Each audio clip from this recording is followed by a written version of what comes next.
Hello again, family and friends. Don't forget to like, share, and subscribe. This is part two of A Defiant Queen. And today we're going to be talking about half of a kingdom for a date with the king. Half of the kingdom promised for a date with the king. Now, King Ahasuerus had celebrated for 180 days. We talked about that before. And then after that, then there was 7 days of feast for the people in the kingdom. And he had invited his wife, Vashti the queen, and she refused. Remember that? And so the maidens were chosen, and Esther was chosen to be queen instead of Vashti. And here she was, Queen Esther. Now, when this was done, she was established. The message was sent out all over the kingdom, from India to Ethiopia. And I look at the map and I'm like, this rulership went from one continent to the next. But then when you take a close look at the map, you see that it was one continent. But that's topic for another time, another story. Anyway, there was her cousin. I kept saying her uncle, but Mordecai was her cousin, and he took care of, we're talking about Esther the queen. He had raised her, and he just wanted to be sure that she was okay. So he stayed at the gate. I guess the gate was to the entrance of the kingdom where everything happened, where people, you get to see everything, what was going on, all the gossip and the good news and the bad news and everything happened there. And he stayed at the gate. Now, while he was there, he had overheard that these two men who were the king's chamberlains, they were plotting to kill him. And of course, he told Queen Esther, and she immediately got the word out to the king. This is what's going on. And the investigation was done. I guess they went to court and they had the jurors, and it might have been different to the way we do it now, but it was investigated and they were found guilty, and the king took care of that. Back in those days, you were hung or stoned. That was it. So that was done.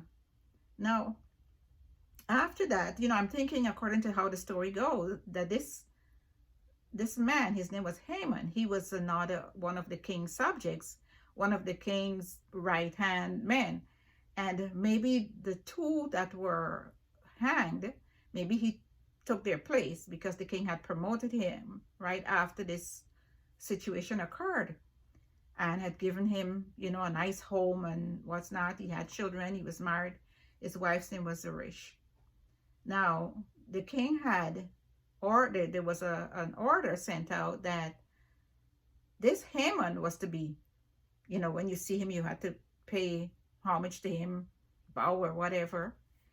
But Mordecai, being a Jew, their teaching was not to bow to a person except for God.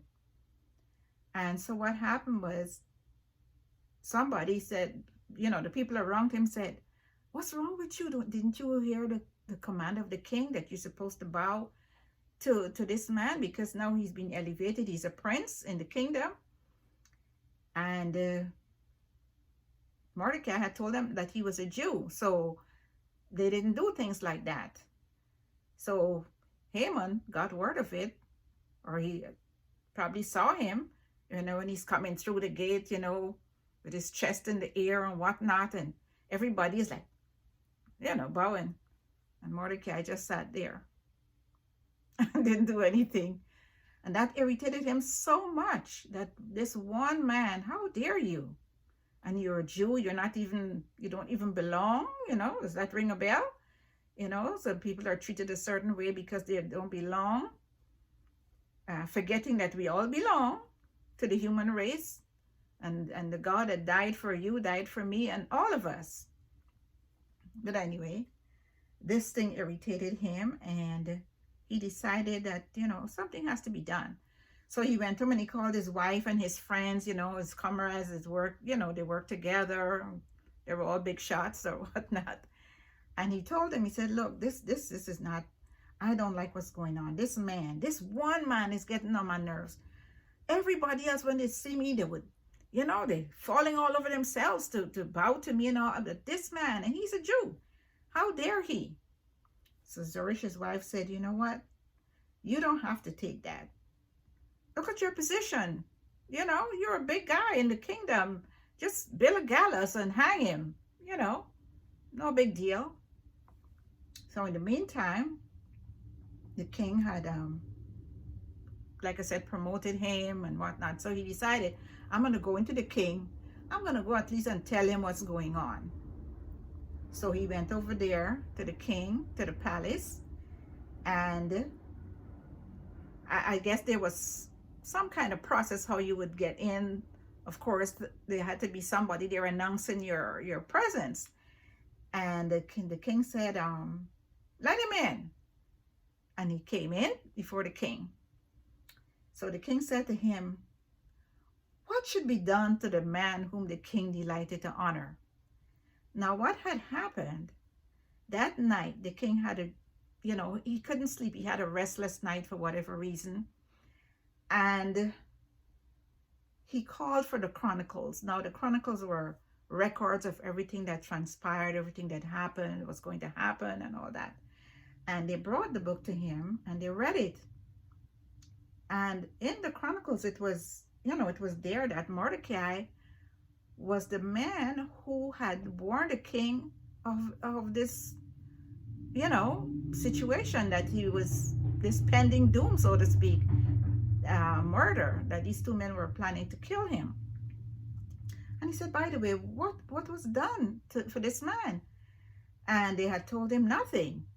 So in come Haman, and, after all this stuff, Haman, he didn't know what was going on, what the king was thinking.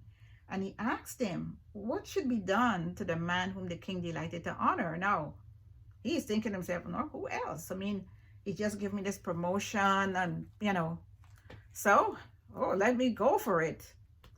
And he said, what should be done? Whom the king delighted to honor. So this is what I think should be done. The man whom the king delighted to honor should be given one of the king's royal robe to wear.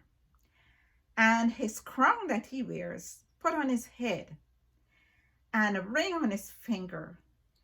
And he should be placed in the king's chariot with the king's horses, and be driven all through the city, proclaiming, this is the man whom the king delighted to honor. King said, okay. Now this is what I want you to do. The man at the gate, Mordecai, I guess he told him why. I want you to do everything. Don't leave out anything that you said that this story makes me laugh. Everything, leave nothing out. I want you to do it to Mordecai. Now here's this man who he despises more than any person in the world. And he has to be the one to go and get this man dressed in the king's royal apparel. Put the crown on his head, the ring on his finger, and everything in the royal chariot, and parade him through the city, claiming that this is the man whom the king delights to honor. Oh my goodness. And the king, I'm thinking that when the king, confirmed with him, make sure that everything you say, you do it to this man. I think the king realized that this man, he was overly ambitious, and he wasn't as honest as he may have thought, because he was so much into, he wanted to wear his crown, it wasn't enough to be dressed nicely, and, but he wanted the king's crown on his head. And I think that was a wake-up call, or a lightning moment for the king to realize, oh, so this is who you really are. And so he had to do that. Oh, and I guess it was the most horrible thing that he had to deal with. And after it was done, he went home to his wife. Excuse me. He went home to his wife and he was like, oh, you would not believe what happened to me. He said it was awful. So, no, as a matter of fact, he was invited to a banquet before this whole situation with the with him having to parade Mordecai through the streets. And the Queen Esther, had invited him to the banquet. So he went home and he told his wife, he said, this was awful. This is what happened to me and whatnot. In the meantime, he had gone to the king and he told the king, he said, listen, there are some people in the kingdom who does not listen to you. And they don't honor you. They don't honor your word. So we need to do something about these people. Let it be an order of the king that these people should be eliminated. And I will give a certain amount of money into the king's treasury as a donation, for this thing to be done. Because he put it on the king, like, it's all about you, king. They're not listening to you. They're kind of rebellious. So this is what we should do. And I guess he had the king so pumped up and feeling, so honored that, he's so looking out for me. The king agreed. So Esther, the queen, in the meantime, she had heard that her cousin, Mordecai, was out there walking up and down the street, clothed in sackcloth and ashes, and crying out in the street. And she sent message, what is wrong? What is going on? And the king said, Mordecai said, her uncle said that, didn't you hear what has happened? We are supposed to be destroyed. All of our people in the kingdom, all of the Jews are going to be destroyed. So she said, well, what can I do? I can't go before the king. I haven't been in. He hasn't called me. It's been 30 days and he hasn't called me. And he sent back a message to her and said, listen, don't forget you're a Jew. And don't think that this is going to pass you, that you're not going to be, that you're going to escape. And who knows whether you're coming to the kingdom for such a time as this. And so Queen Esther, in her faithfulness, her loyalty to her cousin and her people, and most of all to her God, she sent a message saying to her cousin, this is what I want you to do. I want you to call all the Jews in the kingdom and let them know what is happening. And excuse me, and for everyone to fast for 3 days. No eating, no drinking, and I will do the same. Me and my maidens and my people, we will do the same. And I will go into the king, because the thing is that you're not supposed to go into the king unless you are called. And like she had mentioned to her cousin in her previous message, she said it's been 30 days and he hasn't called me. So she told her cousin, she said, listen, I'm going to go. I'm going to fast and pray and I'm going to go. And if I perish, I perish. So that's what she did. She called her maidens, called her people, and Mordecai, her cousin, he did the same. In the meantime, Haman, he's out there making plans.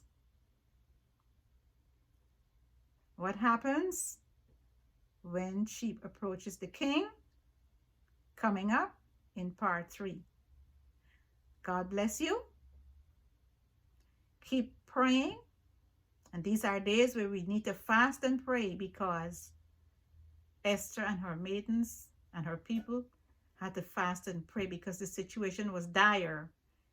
And we are in a situation, it's not exactly the same, but we are in perilous times, and we need to fast and we need to pray. We need to pray. Pray for our children, pray for our loved ones. Okay? Because you know what? Jesus is coming, and he's coming soon. God bless you. Until next time, stay prayed up.